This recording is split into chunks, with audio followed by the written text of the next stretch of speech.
Yes and no. You're right in the sense that the way that we think about journalism and reporting and news and media in the US or in the West in general, that is dead. Those people are corrupt as fuck. They are all owned by the same corporations, conglomerate, foreign interests. So, absolutely, we can't trust them.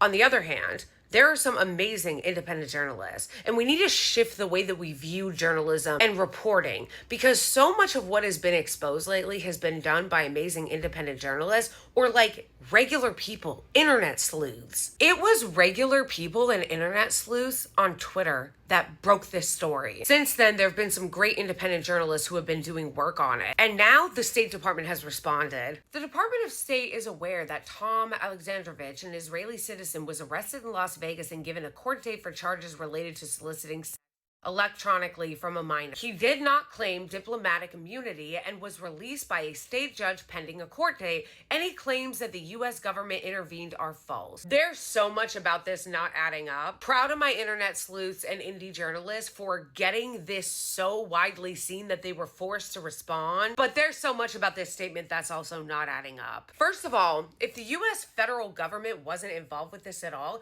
then how did he leave? How did he get out of the country then? Why wasn't there a hole put on his passport? Remember, it was like 2 seconds ago that the Israeli government in Netanyahu's office said that there was no issue. What do you mean? He wasn't charged with anything, but, when are they not lying? Also, the 7 other people that were charged alongside him in this sting operation are still in jail. A multi-agency operation targeting child predators led to the arrest of 8 individuals over the last 2 weeks. The Nevada Internet Crimes Against Children joint operation included detectives and agents from the ICAC task force and the FBI's Child Exploitation Task Force. Okay, so this included the federal government was involved in this sting operation. Local Nevada authorities, Homeland Security investigation, and the Nevada Attorney General's office. You can see at the bottom all the people that were arrested for this, but yet this guy was released. So who allowed this to happen? As we can see right here, the federal government was involved in this. So why was he let go? And who signed off on that? Was it Marco Rubio? Was it Kash Patel? Was it Bongo? Was it Pam Bondi?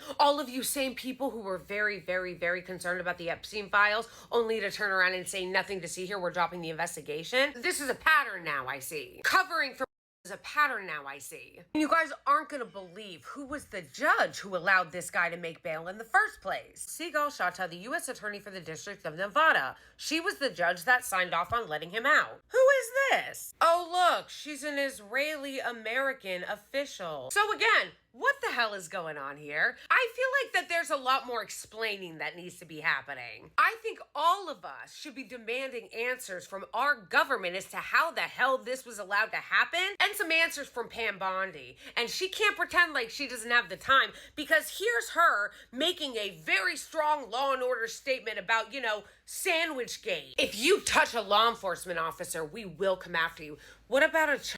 This is the absurdity we're dealing with, you guys. This guy got charged with a federal crime for assault with a deadly footlong, but she still hasn't said anything about the fact that this guy who was caught in a sting operation was able to make bail from an Israeli-American judge and then flee the country. And no one in our national media is saying anything about this. Bondi hasn't made a statement about it. The only people that have made a statement about it is the State Department, but not answering us how this was a federal investigation and yet he somehow fled the country. Why aren't you demanding his extradition? This is unfucking believable.